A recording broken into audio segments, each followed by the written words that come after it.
हाय दोस्तों। आज मैं फिर हाजिर हूँ एक नई कहानी के साथ। और आज की कहानी के शीर्षक है उत्तराधिकारी की खोज।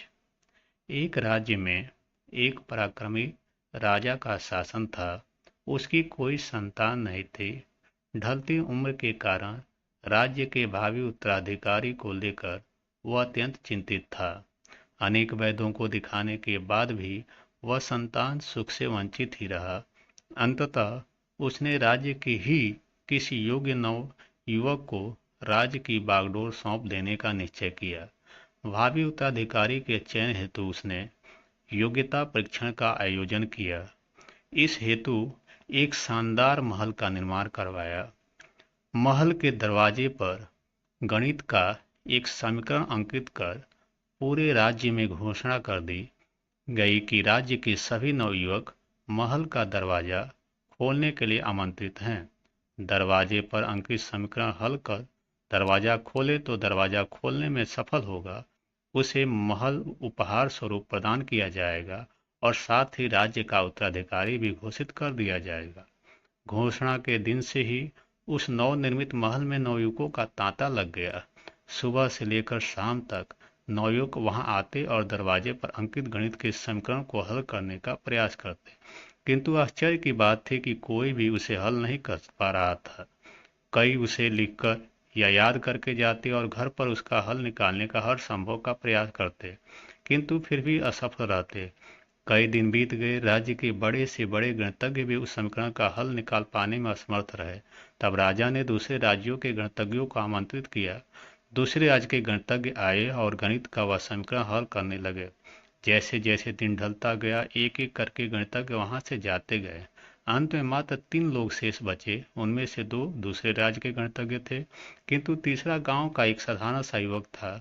दोनों गणितज्ञ जहां गणित का समीकरण हल करने में लगे हुए थे, वहां युवक एक कोने में खड़ा होकर उन्हें देख रहा था।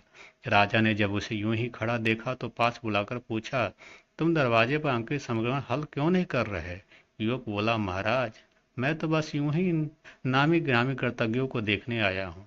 ये अपने राज्य के इतने बड़े गणितज्ञ हैं, इन्हें समीकरण हल करने दीजिए। यदि उन्होंने हल निकाल लिया तो राज्य के उत्तराधिकारी बन जाएंगे। इससे बड़ी खुशी की बात और क्या होगी। यदि ये समीकरण हल नहीं कर पाए तब मैं कोशिश करके देखूंगा। इतना कहकर युवक एक कोने में बैठकर गणितज्ञों को देखने लगा। पूरा दिन निकल गया और शाम घिर आई, किंतु दोनों गणितज्ञ समीकरण हल नहीं कर पाए। उनके मस्तिष्क में पूरे दिन मात्र एक ही प्रश्न घूम रहा था कि आखिर इस समीकरण में ऐसा भी क्या है, कैसे ये हल होगा, कैसे महल का ये दरवाजा खुलेगा। पूरा प्रयास करने के बाद भी वे समीकरण हल नहीं कर पाए। जब उन्होंने हार मान ली तो कोने में बैठा युवक उठकर दरवाजे के पास गया और जाकर उसे धीरे से धक्का दे दिया। जैसे उसने दरवाजे को धक्का दिया, दरवाजा खुल गया। दरवाजा खुलते ही लोग उससे पूछने लगे कि तुमने ऐसा क्या किया कि महल का दरवाजा खुल गया? युवक बोला, जब मैं बैठकर उस सबको गणित का समीकरण हल करते देख रहा था तो मेरे दिमाग में विचार आया कि हो सकता है कि दरवाजा खोलने का कोई समीकरण ही न हो। इसलिए मैं गया और सबसे पहले जाकर दरवाजे को धक्का दे दिया। दरवाजा खुल गया। दरवाजे खोलने का कोई समीकरण था ही नहीं। उसका उत्तर वहां उपस्थित राजा ने भी सुना और बहुत प्रसन्न हुआ। उसने युवक को वह महल भी दिया गया और राज्य का भावी उत्तराधिकारी भी घोषित किया। सीख: जिंदगी में हम कई बार ऐसी परिस्थिति में फंस जाते हैं जब हमें लगता है कि हमारे सामने पहाड़ जैसी समस्या है, जबकि वास्तव में कोई समस्या होती ही नहीं है, या तो होती भी है तो बहुत ही छोटी सी, लेकिन हम उससे बहुत बड़ा बनाकर उसमें उलझे रहते हैं। बाद में उस समस्या का समाधान अपने आप ही निकल जाता है, या फिर थोड़े से प्रयास के बाद तब हमें एहसास होता है कि इतनी ही सी समस्या के लिए हमने कितना समय बर्बाद कर दिया। समस्या सामने आने पर विचलित न हो, शांति से सोचें और फिर समाधान करने का प्रयास करें। धन्यवाद।